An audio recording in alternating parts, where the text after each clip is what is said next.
Joining me today for the interview is Josh Ogilvie. Josh is the department head of physical education at Burnaby South Secondary School in Burnaby. And for those of you unfamiliar, Burnaby is a suburb of Vancouver, the city of Vancouver, and considered part of the Metro Vancouver area. Josh, I know, is passionate about two things. He's passionate about student health and he's passionate about assessment. It's through Josh's assessment work that he and I met, both in his participation on some of the Twitter chats we've had and also through a few of the workshops that I facilitated for the Burnaby School District. Josh has worked with the Provincial Ministry of Education here in BC to lead and develop the new K-12 PHE curriculum, the physical and health curriculum here in BC. He's also been recognized as an emerging leader through ASCD. Last October, Josh and his colleagues at Burnaby South were recognized as the first ever recipients of recognition through PHE Canada in recognition of quality physical education instruction. Josh is a full-time practitioner. Check. You know that I wanted to have practitioners on the podcast. He is a Canadian, my first Canadian guest on the podcast. Check. And he teaches a subject that unfortunately often gets marginalized or even dismissed by the general public and even sometimes by educators inside the system. And that is not right.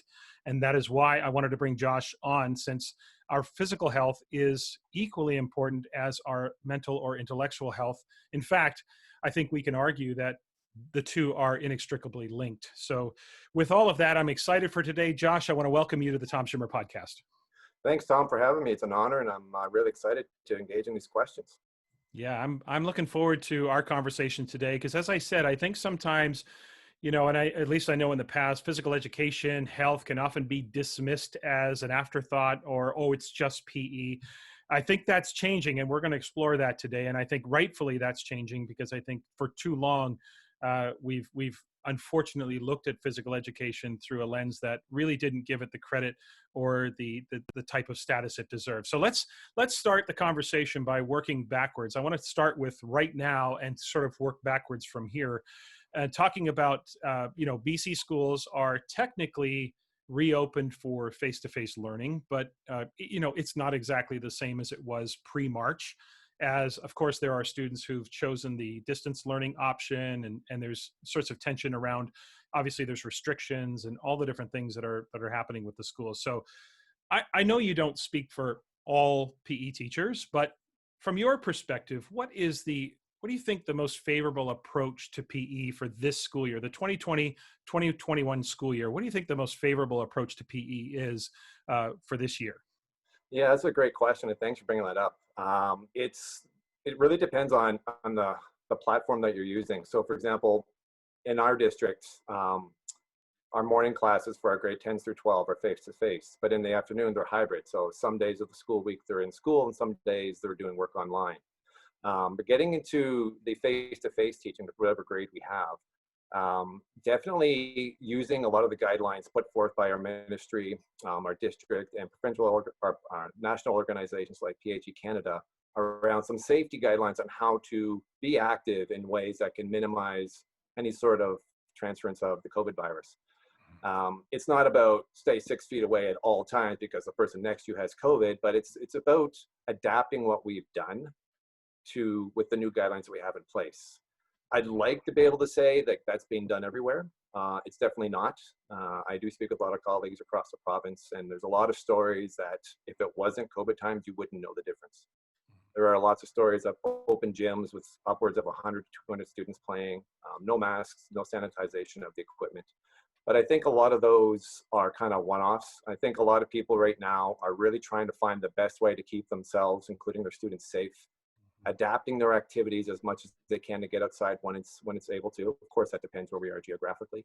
And using a lot more individualized type of activities or smaller group activities, which even in the best of times in PE, small group activities are a great way to get a lot of physical participation. But I think right now, like we've had one COVID case at our school, and I think that really shook a lot of people because people are getting a little bit comfortable. And then realizing, oh, it's been here, and it's like, okay, let's make sure these guidelines are being stuck to. We have regular cleaning of our equipment in our hands on a regular basis, and we're really stressing the washing the hands and all of those things so that everybody can be as safe as possible. Yeah, it makes me think about, in some respects, health education, physical education, even more important when you think about being active, the building of your immune system through physicality, the exercise, all of that. Yeah, I want to pick up on something you said there, the adaptation to small group. Can you give us maybe an example or two of how, a teacher might take what they would normally do with a large group and kind of adapt it to a small group of 4 or 5? Just maybe one or two examples that come to mind in terms of how we might make that adjustment. Certainly, yeah. For anybody who's playing volleyball, rather than having 6-on-6, you may have 3-on-3 or 4-on-4, kind of dividing the court into 4 quadrants, and like that's your quadrant. Yeah, it's Mhm. not the same volleyball as normal because you don't really want to leave the quadrant, but it's given the idea of there's a bit of space. We're going to move while adhering to some of the guidelines that we're Mhm. doing. Other ones could be same sort of thing with badminton. Activities where there's a lot of distance between people can definitely help. We're lucky we have basketball courts outside, and we have Mhm. learning pods or learning cohorts. And so if you're in a learning cohort, you try to minimize physical contact. So if you're going to do a game like basketball, you might have you're distancing further than normal and maybe groups of like 2-on-2. But Mhm. you're not up in somebody's face challenging the shot. You got to use these Right. guidelines to kind of change the nature of the game. Mhm. Um, those don't happen much, but it's just a couple examples. If you're doing these things, some ways that you can modify the activity that you're doing. Right. It also reminds me of a lot of times in sports when you're coaching youth sports, you're often talking to kids about spacing and not clustering. Or you think of the quintessential 5-year-old soccer game where it's a beehive, running around the field. And COVID. I mean, again, we're all trying to find these little slivers of upside or ways that we can take advantage of that. And obviously, the distancing can help sort of facilitate that. Okay, let's go back to the spring now. Schools essentially shut down. It was March 13th. I think we all feel like the world kind of shut down on Friday, March 13th. And of course, in British Columbia, we were fortunate in some respects to have spring break to kind of buffer a little bit of the experience before transitioning to remote learning in the mid part of March and into April. So can you take us back to that and highlight for us, what was the approach to PE between March and the end of the year? And subsequent to that, if you could go back and do it again, would there be anything you would do differently now that you kind of have the benefit of experience versus the immediacy of what happened last March? So, what was Yeah. the plan? And if you could go back and change it, what would you do differently? Yeah, that's a really good question, and kind of really brings you back to that time period. Like you're right, we had that break, but I remember waiting, excitedly waiting for the ministry's announcement in that second week of spring break to find out what was going to happen. Hmm. We actually didn't have. We had a couple weeks once spring break was over to learn a new computer system to be able to go online for remote learning. Hmm. And I think in a nice way, in my opinion, that ripped the band-aid off of PE or PhD. It really Yeah. ripped the band-aid off and exposed us for our strengths and our weaknesses. And what I mean by that is a lot of people, a lot of practices that are primarily only physical in nature. When you didn't have the students there in front of you, it really exposed them for what do I do? And I know a Hmm. lot of colleagues reach out to me like, well, how should I be grading them on their daily activity journals and how many videos should I have them send me? And I simply replied with, why would we want them to do that? Right. And not as a way like, why are you doing that? But like, what's the intention of it? And I think a lot of people really struggled with, I want my kids to be active, which we all want them that, but what else is there to our programs? And I Hmm. think by not having the kids in front of us, it really exposed a kind of a hole like, oh, well, where's the E in our subject area?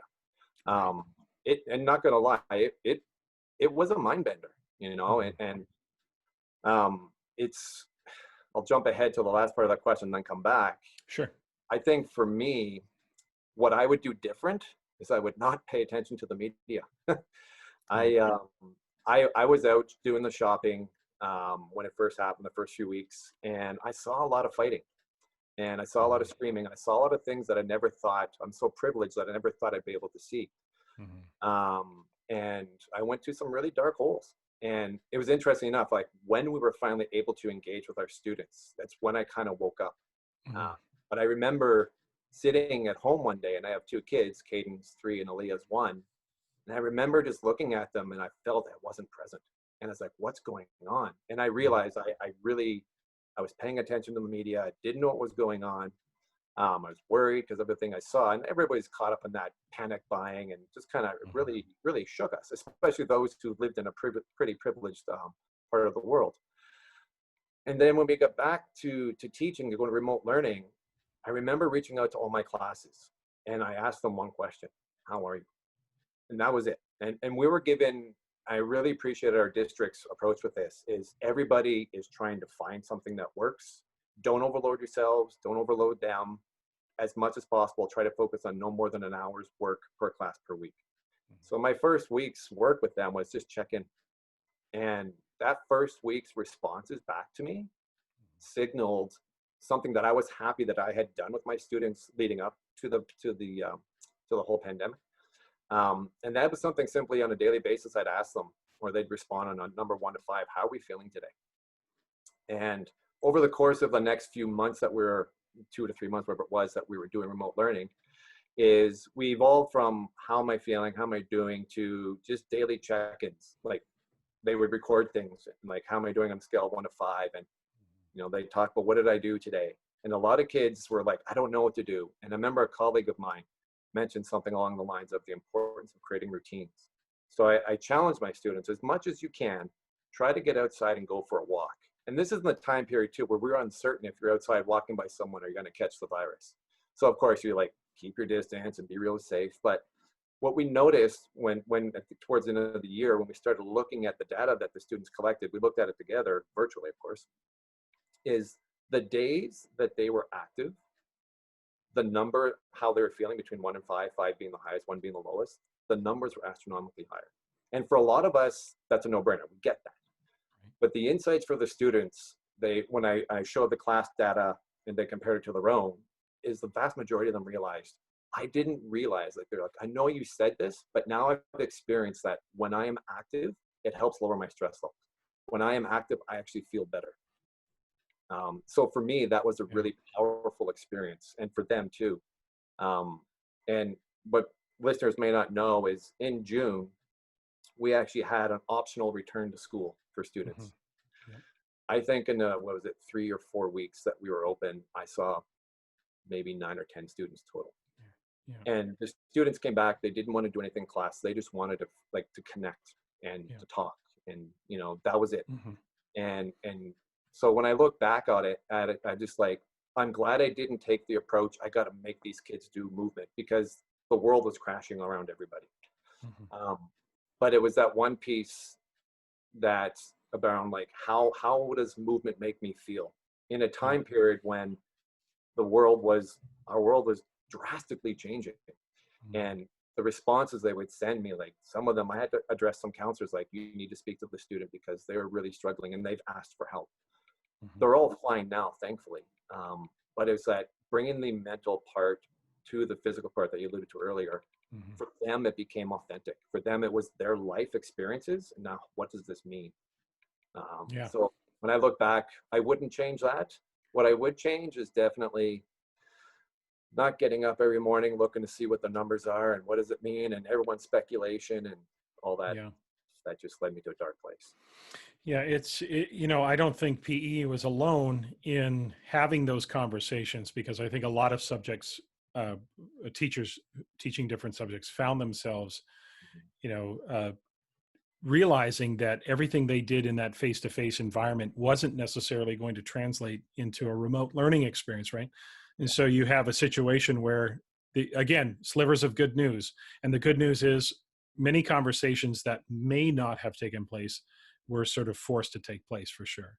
Yeah. Um, let's shift a little bit here to the evolution of physical education. When I was in school, sadly, even when I taught PE in the early 1990s, I've often referred to PE as being this sort of 60-minute Lord of the Flies type experience where you'd be just trying to survive dodgeballs flying with, at high velocity all over the gym, and just trying to duck and cover. I mean, if you were athletic and you had a good arm, you were dominating. And if you didn't, you were sort of under siege for 60 minutes. And, you were lucky to come out of that unscathed. We have all seen, PE class, or what, is referred to in the movies as gym, where, it's just this mayhem. So can we talk, and I'm sort of setting you up for, I think, what is going to be a fairly lengthy answer, because I want you to talk us through the evolution of PE. Like, what has happened? How have we seen, at least theoretically, we know it may not be happening in every classroom, but the evolution of PE from gym class to now being really about physical and health education. Like, talk us through the evolution of that and where we are now in 2020. COVID aside, which I know it's a big part of everybody's life, and we get it, and not trying to just be dismissive, but that aside, the evolution of PE, gym class to where we are today in 2020. That's a great question, and I love it because of the last couple of years, this has really picked up on social media, especially with newspapers and articles coming out using gym teacher and PE teacher interchangeably. And it might be a bit pedantic to some folks, but it is, people don't realize it does signal a kind of a respect.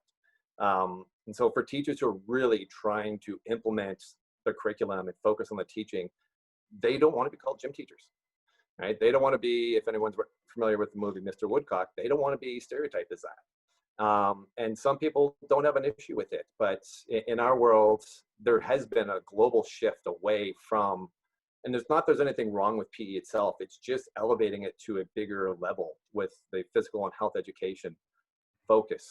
And I don't think anybody could disagree that that's a bad thing.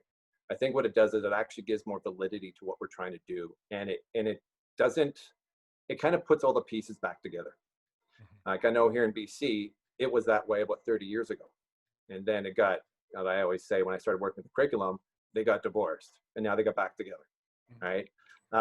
When I was working with the ministry on this curriculum back in 2015, part of my roles was to look globally and what's the trend that's happening. So we did a lot of research and looked at different jurisdictions, and this was happening in a lot of different places. But interestingly, we found that one of the most common goals you see in a PE or PHE curriculum is something about developing healthy, active people for life, something along those lines. But in looking through the curriculums, maybe a third of their outcomes or standards had to do with that. The vast majority had to do with sports and or games. So there's a serious disconnect, a misalignment between it. So when we developed the curriculum here, we really wanted to be authentic to the whole health approach and not just tag on something. So we brought the Ministry of Health, what they partnered with, the Ministry of Education, to bring that professional know-how in. And it's just, like I said earlier, it kind of brings the physical up. Like, why is the physical part important? And as teachers, we know that. As adults, we likely know that. But the people who need to know it most, the students, may not know that intuitively.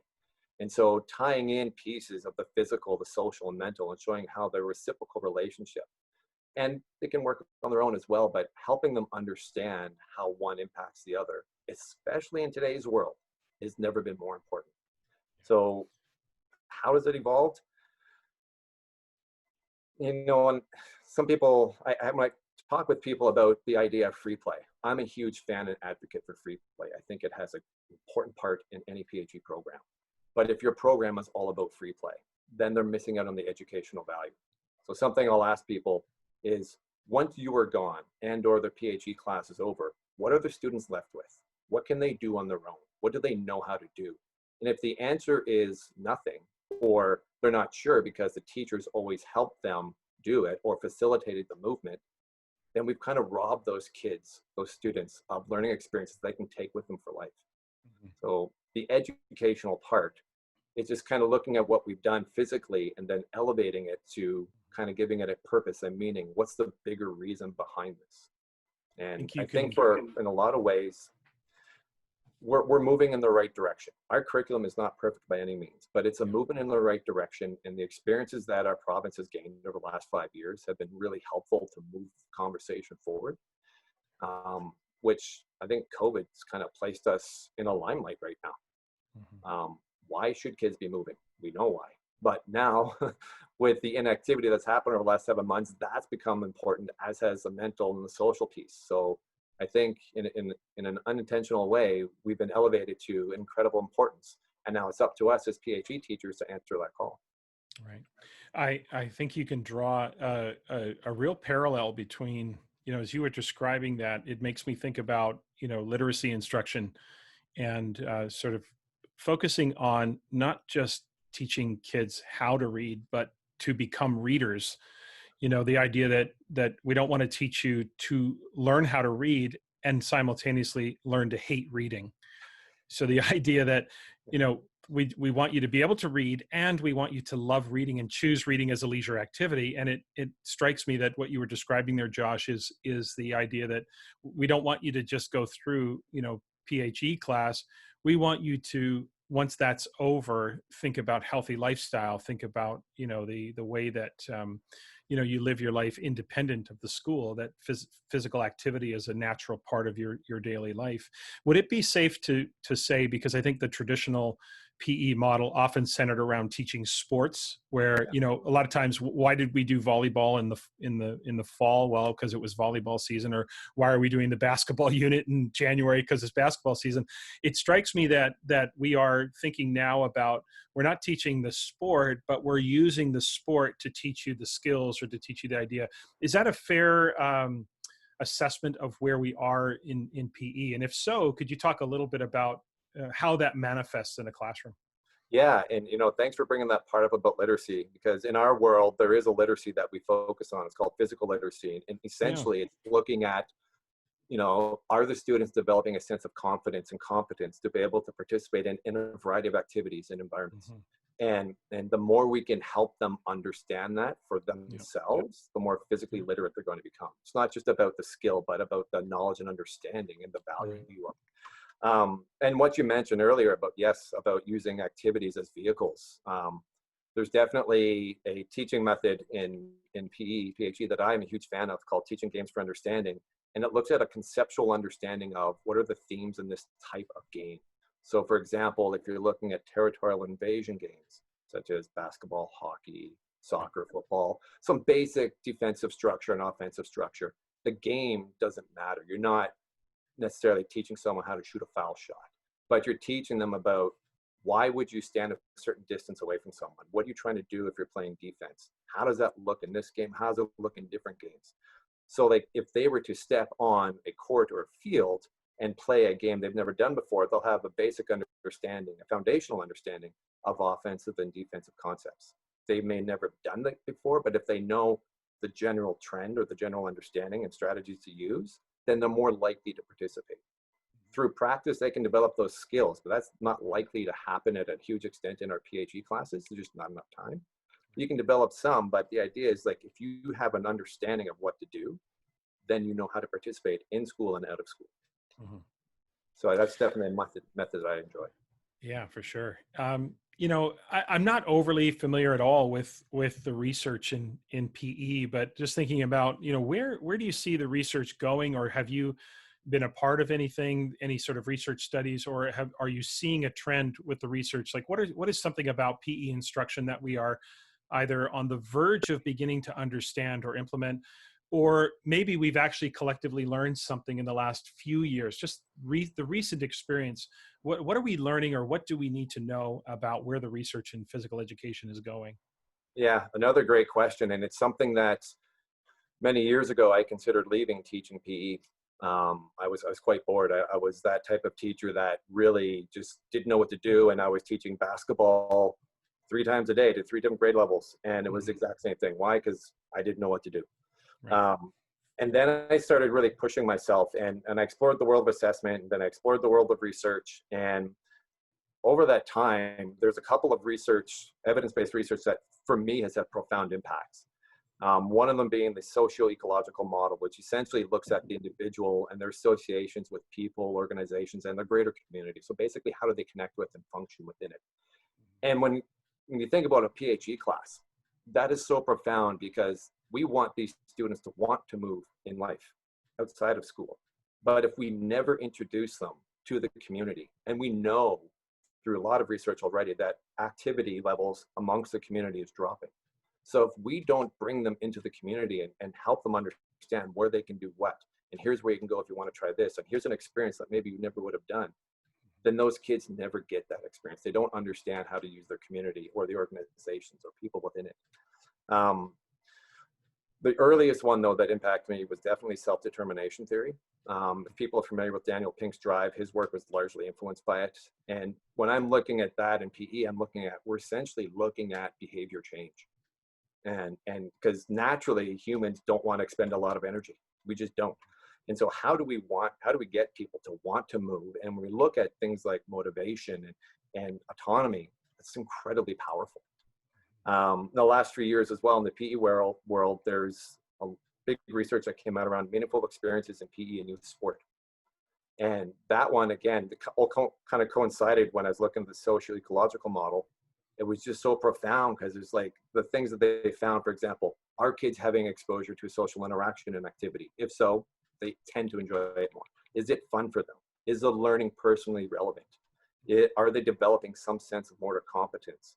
And is there a challenge? So you're looking at those 5 things and you ask yourself, how is my PhD class delivering on these, or how do they show up? And another one that's recently been added was a sense of joy, that sense of intrinsic excitement, getting into that state of flow. Like when I was a teenager, I could play basketball for hours. Now, if I played for an hour, I couldn't walk for a couple days. Right. So it's about finding something different. But if we use those to kind of like, how do these aspects of this evidence show up in our programs? Of course, the world of assessment for me has dramatically changed how I teach. It's not just about collecting data, it's about the response to gathering that data and what do you do next. And I would definitely be an error if I did not mention this. And I know my colleague Joanna Shepard would never let me live this one down. And I think the timing is perfect on EDI, equity, diversity, and inclusion. Sadly, since George Floyd, I woke up. And, you know, I've always known my privilege, but I think that one, it was like someone smacking me in the face, telling me to wake up.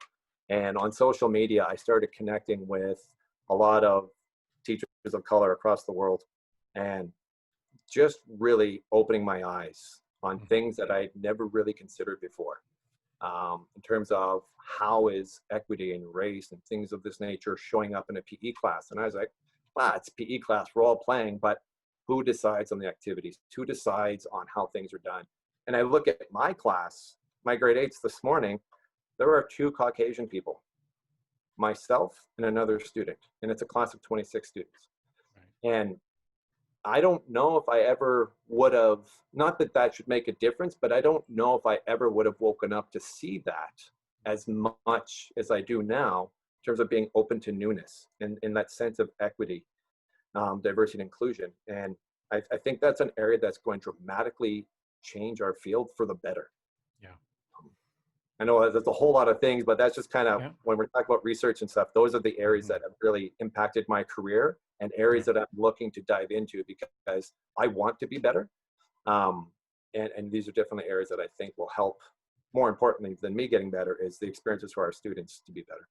Yeah, I think you're spot on with the question about equity. And of course, you aren't alone in the sort of collective awakening last May with George Floyd and what that's done for all of us in terms of our recognition and our awareness of things that we may have overlooked in the past. So it's a journey for all of us to continue to just be better at what we're doing, as far as bringing about equity and inclusion in terms of physical education as well.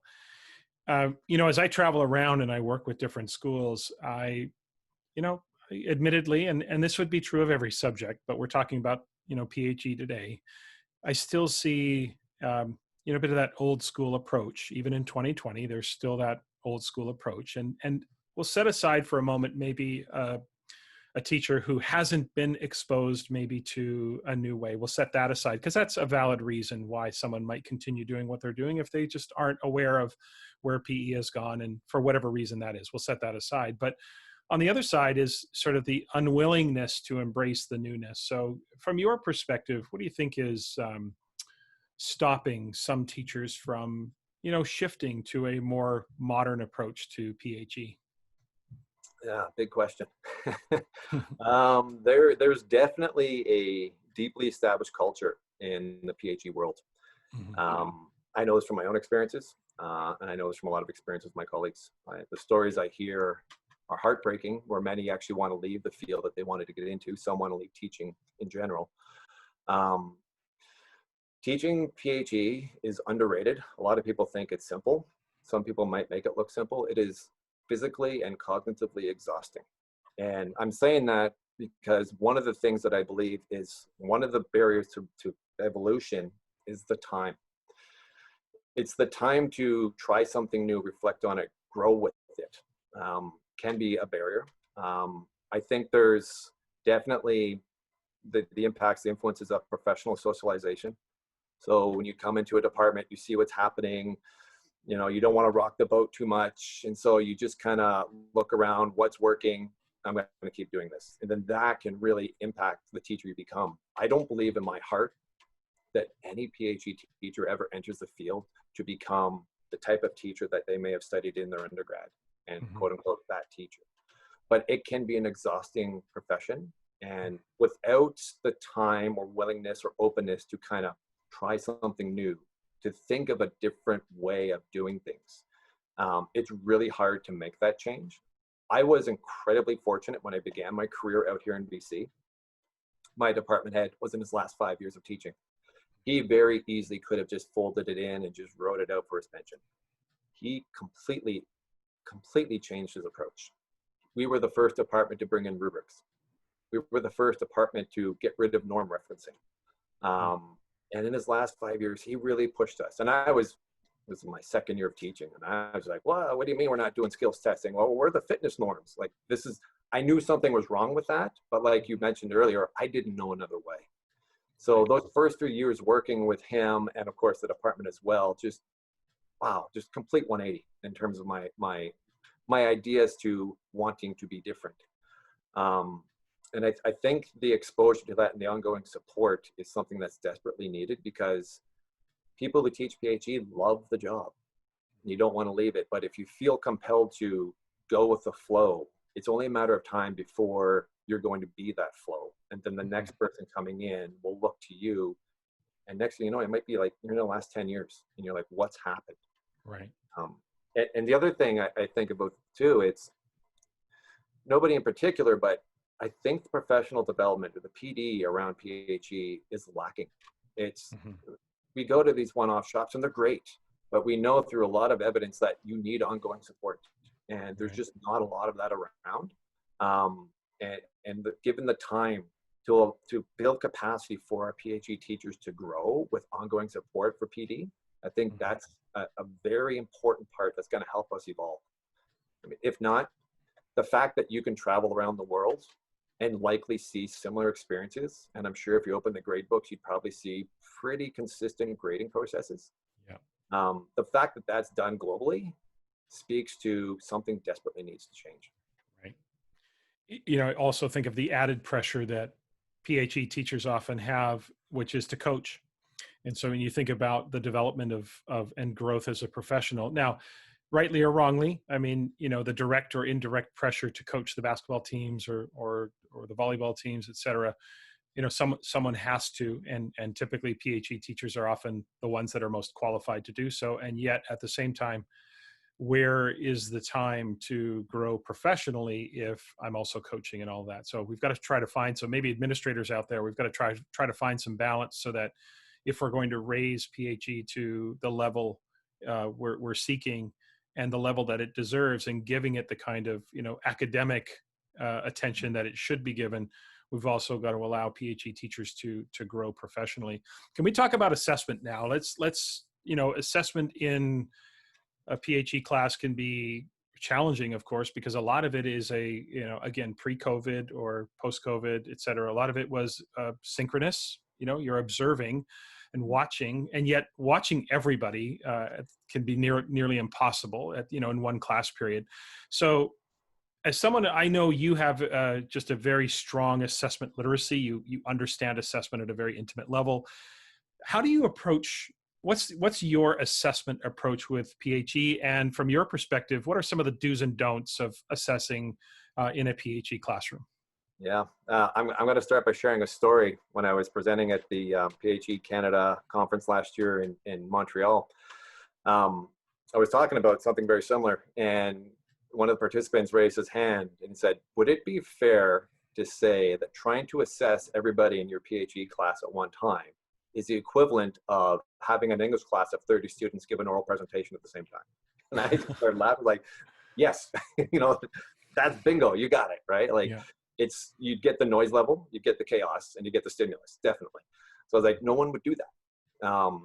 So one of the things I like to do, if it's looking at conceptual understanding of gameplay or things of that nature, is obviously using very clear learning targets, building very clear and transparent learning progressions in the formative stages. So you should have ideally a good understanding of how well students are progressing. And then when it comes time to do some sort of summative piece, it's not doing everybody at once. Taking a couple of students, maybe 4, 5, 6, whatever the numbers you're comfortable with, at a class time, and then looking to see what they can do to allow them a lot of opportunity to demonstrate their learning. When I first started assessing, probably my 3rd or 4th year of teaching PE, I know that sounds bad, I say PE because that's what we were. When I first started assessing, I started looking for the whole class. I tried to get everybody done in one class. So if we were doing badminton, I'd look at someone for maybe 30 seconds to a minute. What I failed to realize is that was not an authentic assessment for them, because the opponent could have been below their level, way above their level. But I needed to get everybody done in one class. So I did it, and I gathered information. It was not an accurate snapshot.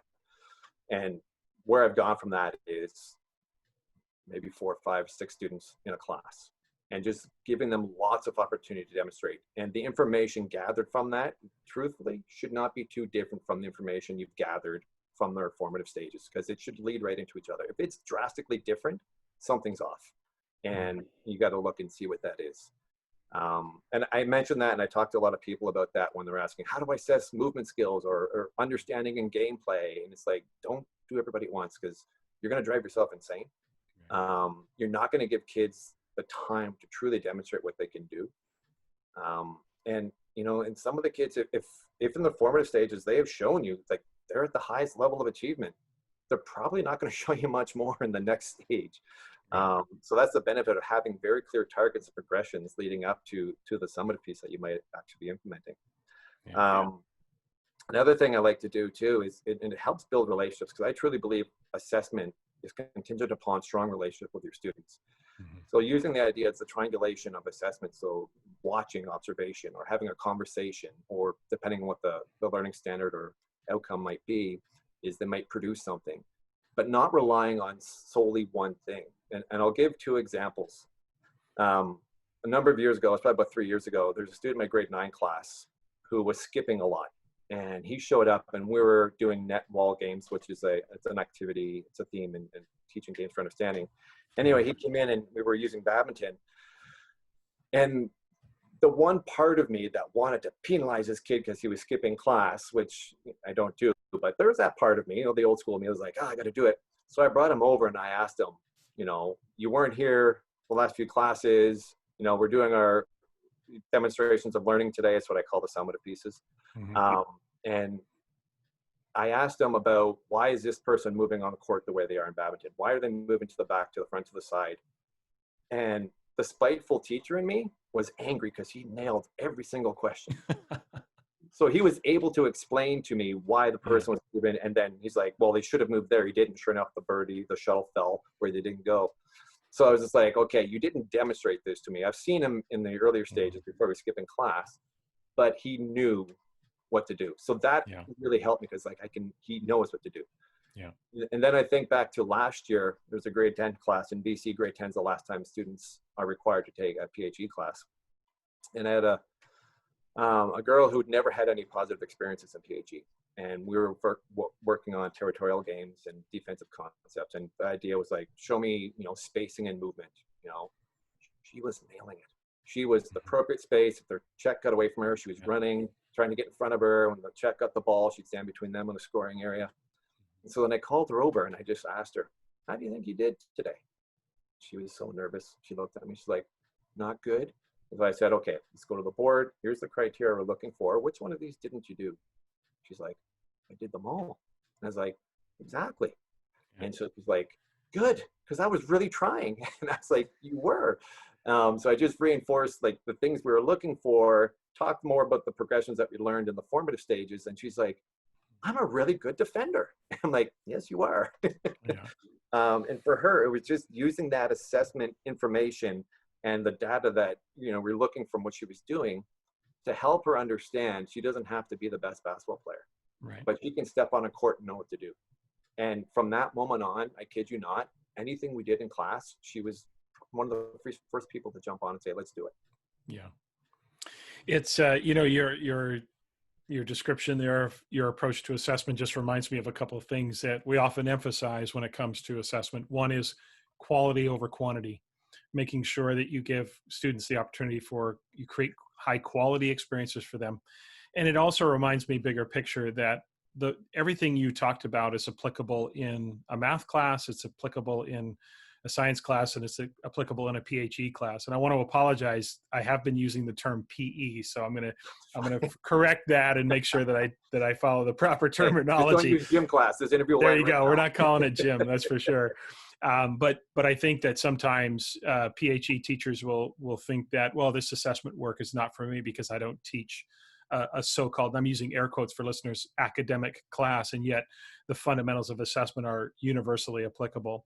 I want to finish up our PHE conversation with a hypothetical that I think, I run into this a little bit as I travel around and work with different schools, and you start to realize that some people who are teaching PHE are not really trained to teach PHE. So here's a hypothetical. So I'm a teacher. I'm in a small school or a rural school, or maybe I'm an elementary school teacher who, for the first time in my career, I'm being asked to teach a PHE class. I don't have any training. I don't have any background. I wasn't an athlete, but I'm now being asked to cover it out of necessity, right? So I'm being asked to teach PHE, and obviously approaching it, K to 12 is going to change based on the age of the students. But generally speaking, if I was a teacher in that situation, what advice would you give me if you were mentoring or coaching that teacher to take on that assignment? How would you coach them? What advice would you give them? Yeah, that's a great question, and it comes up a lot. And it's not even just elementary. We get non-PE background teachers in high school all the time. And the bit of feedback or thing coaching I would give is definitely, first and foremost, find out about your students. What are things that they enjoy doing? What are interests of theirs, both in school but also out of school? But using that to a degree. For example, if all the kids, and you get a lot say this, dodgeball, like, oh, okay. But you'd be surprised how many students never get a chance to voice, I love this type of activity. Yeah. So, and especially if you're in a rural area, like, the great thing about being in a rural area is you've got so much outdoor access. Now, of course, that can be quite seasonal depending on where you're living. Right. But just because it's snowing out doesn't mean we're not active. So Right. you find ways, and students will know what they do. And if the answer is nothing, then introduce some things, perhaps your experiences, even if they're not good experiences, because the more real you become to them, the more likely they're going to want to engage in what you're doing. Couple of things too. I don't teach elementary, but I know a lot of colleagues of mine who do teach elementary, and it just makes sense for any system, is have very clear structures or routines. For example, transition, if you're in a classroom, how are you moving to the gym area? Are they getting changed? What's the process to go from the gym to the change room, and sort of thing. Even if, depending on the size of the gym, you might want to have stations where people are standing, especially in COVID times. You might want to have markers, not markers itself, but like little stickers or something on the floor, or somehow indicating where people will be standing. Mm-hmm. And I say this all the time too, when I get student teachers or pre-service teachers coming in, I'm always shocked at how many don't have some sort of signal, like a whistle or something of that degree. Because if you try to use your voice to gain attention, you will not have your voice by the end of the day. Right. So having something to gain attention, and I say this at all levels. If you're going to use activities, don't have activities that have elimination built into it. Every kid has a right to be physically active. Every kid has a right to participate. And if we throw activities in there where elimination happens, it doesn't have to be dodgeball, it can be other games. That kid, that student is sitting out for who knows how long. Right. So if you're going to use something, especially at the young age when you really want them moving, non-elimination games. And if the game is an elimination, then have something else, like go tell somebody a joke, or touch every wall in the gym and you're back in. Something right. Where everybody gets to participate, because I can't think of any other subject area where we would say, oh, you did this, so you can't participate, but watch while everybody else does. Right.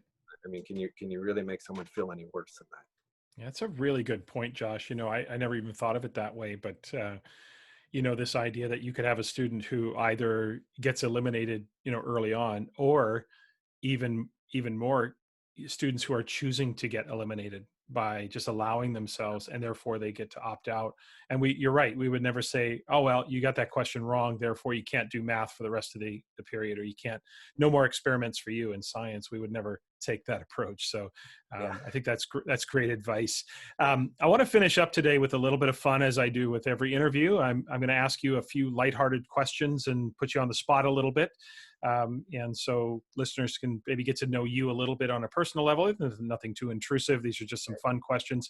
And then we've got, of course, one more question to finish up our time together. So feel free to take these in whatever direction you want to, but these are just some quick hitters as we finish up, getting to know Josh a little bit on a personal level. Okay, so first one. Josh, besides the city you live in, what's your favorite city in the world that you've been to, or maybe that you haven't been to, but what's your favorite city besides the one you live in? Oh, wow, tough one. Not that I've traveled a whole lot. I'd have to say Berlin. Oh, okay. How As, come?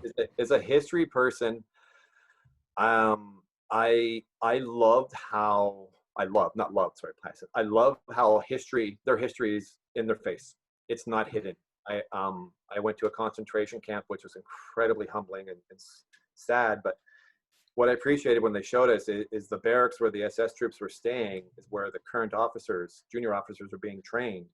And the idea behind it, and they were told, is we want you to understand what it's like when power is abused. It's quite a timely lesson right now. But for me, it was just walking around and seeing all the landmarks and being by all the buildings, and that part, the history part of me loved it. And then just the city itself, it was just something different that I hadn't really experienced before. And there was this one restaurant, La Solas, I can't quite remember. Anyway, they had the best chicken pasta I'd ever had in my life. I was there Wow. for 4 days, and I went there for 3 nights. It was just so good. Wow. All right. Well, I'm going to have to put Berlin on the list then of places I've not been to that I am going to have to choose to go to for sure. Second one, would you ever, or have you ever gone to a movie alone? Yes, You have. Okay. Do you yes. remember what you saw?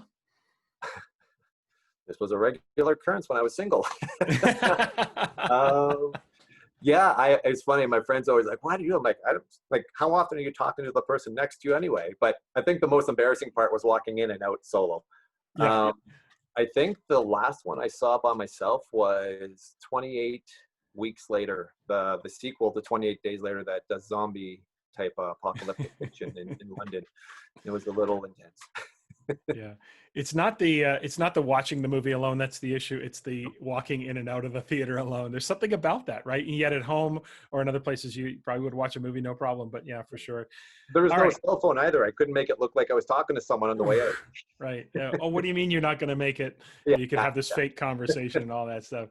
All right. Fourth one, or third one. This is a this or that kind of either or choice. Seinfeld or The Office? Seinfeld. Definitely Seinfeld. Okay, that was pretty quick. How come? Um, I watched Seinfeld when it was on, laughed hysterically. My roommate got me into the original Office from London. Okay. Never got into the North American version. Just couldn't. Oh, okay. All But right. no, Seinfeld, I don't know what it was. Yeah, definitely Yeah, Seinfeld. yeah, I'm definitely a Seinfeld guy. Although I have to say I do love The Office too. But I was one of those Seinfeld watchers that every Thursday night, or Wednesdays and Thursday nights, it was pizza night and Seinfeld was on for sure. All Yeah. right, number 4. When is it acceptable to start playing Christmas music in the stores? Oh, we played it last night at home, but the stores, December 1st. You were playing Christmas music last night? When we came home, there was a chill. It was cold and rainy. Yeah. And I don't know why Jingle Bells was in my head. And so I was humming it. My son goes, Yeah. Christmas music. I was like, all right, it's on. Yeah, there you go. Perfect. Yeah. I tend to be a post Halloween. Don't give me Christmas music until post Halloween. But people get a little bent out of shape about it. But we talk about how much we love Christmas music, and then you have this little 7-day window where you're allowed to play it.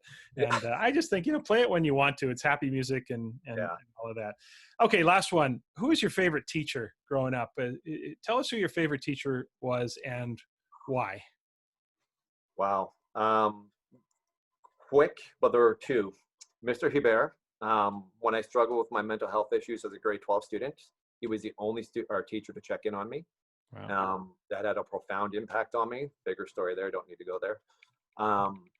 And Mr. Dickinson, my math 10 teacher, who basically helped me understand that with effort, you can actually achieve. I was actually in a grade 10 advanced math class. They did the pre-assessment. I had moved from Ontario in grade 9 to New Brunswick in grade 10, and I bombed the assessment so bad that the counselor and the math teacher said I could not be in the class. I got my heart bent out of shape because I thought that I couldn't go to post-secondary school. So the first semester I had to go take the remedial math with Mr. Dickinson. And I'll never forget, I can see it right now. I was the type of person, the type of student who always wanted to understand why. And finally, after I asked him why so many times, he said, just stop, let me go through the process, then ask your question. And I kid you not, Tom, I stopped asking why. And when teachers didn't answer my question, I just got frustrated and said, I don't care. But I followed his directions. I asked him a question, he answered. And it's almost as if math became easy for me. Yeah. So I aced that remedial math. When next semester, went back to grade 10 advanced math. We had exemptions, which if you got above an 86, you didn't have to write the exam. I chose to write the exam. And that was my math experience in grade 10, 11, and 12, where I chose to write the exams even though I didn't have to. And math actually, I talked earlier about that sense of joy. Math actually became a sense of joy for me. I love the cognitive challenge of it. And that's, I attribute that 100% to Mr. Dickinson. It's, you know, what I found so interesting there is how quickly you remembered those two teachers, and that just speaks to the impact that they clearly had on you in your youth as you were coming through school. It's incredible the relationships we can develop and the impact you have on students for sure. Okay, one final. Oh, go ahead, Josh. Sorry, go ahead. No, go ahead. I was saying, I can picture Mr. Hubert right now walking through the halls at break time, parting the students and coming right up to me, putting his hand on my shoulder. Like I'm getting chills right now because that moment was, it was unbelievably impactful. Yeah. And it just, I didn't answer him. I said, yeah, I'm fine, which was a complete lie. But the fact that he saw me and took a moment to check in was just incredibly powerful. Yeah, that's a tribute to obviously who he was as a teacher. One final question for you, Josh. It's a question I ask everyone on the podcast, and it has to do with success. And I've asked everyone so far, and it's been interesting to hear everyone's different perspective. But the question is, if a random person on the street stopped you and asked you, what is your definition of success? How would you answer them? Yeah, that's a great question. For me, I think it's showing up daily in the different arenas that you enter, the different things that you take on in life, and continually getting in the game, continually trying to improve yourself and or others. It's even in the low moments, it's just showing up and really trying to merge or push forward. I know people ask me a lot of time about goals, and I think goals are great, but I think goals like success, it's not impactful if you reach it and just move on to something different. So like constantly taking on whatever your life is and just showing up, being present, and continually trying to move forward. And that's kind of how I base my career. It's just never perfect, very happy with where I am, but just continually trying to make growth that helps me and others around me. Yeah, just showing up and continuing to strive to grow and move forward. I love that. Listeners, you can follow Josh on Twitter. His Twitter handle is @JoshOgilvie4. That's the number 4. And Josh, listen, this was really great. I just can't thank you enough for joining me today. I think this is a really important topic that, as I said in the beginning, PHE often gets dismissed and marginalized in a way that is undeserved. And I think that the work that your colleagues, not just at Burnaby South, but around the province and across the country and literally around the world to bring a kind of sophistication and seriousness to PHE, I think is really, really important, and taking it to the next level. So you are undoubtedly going to play a huge role in that. And so I just, I want to thank you for your leadership as far as that's concerned, and know that you are going to continue to be heard from as far as the growth and development of PHE programs around the world. So Josh, again, thanks so much for joining me today. I look forward to doing this again sometime. Thank you, Tom. This was an absolute honor, and I cannot thank you enough for this opportunity. Great. All right. Thanks, Josh.